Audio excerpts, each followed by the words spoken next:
সেই প্রার্থনাটি আমাদের ধর্মের একটি প্রাচীন প্রার্থনা এবং অসাধারণ প্রার্থনা।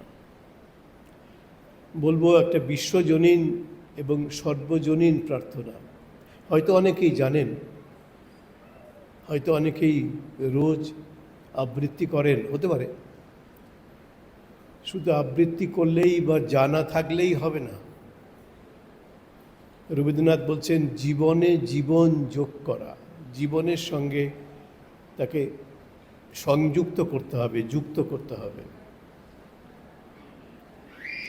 নইলে নিষ্ফল, সেই জীবনটা নিষ্ফল। আমাদের জীবনের যে প্রার্থনাটির কথা বলছিলাম, সেই প্রার্থনাটি আবার আজকের দিনে সবথেকে বেশি প্রাসঙ্গিক বলে আমার কাছে মনে হচ্ছে।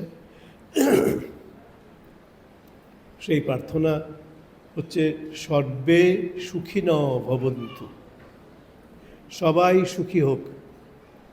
শুধু আমি সুখী হব, আমার বাড়ির লোক সুখী হবে তা নয়। আমার চেনা অচেনা, আমার শত্রু আমার বন্ধু, সবাই সুখী হোক। পৃথিবীর সব জায়গায় যে যেখানে আছে সবাই আনন্দে থাকুক, সুখে থাকুক, এটাই আমাদের প্রার্থনা।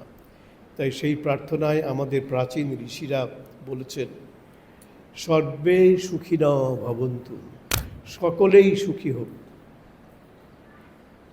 সর্বে সন্তু নিরাময়া, সবাই নিরাময় মানে সুস্থ থাকুক।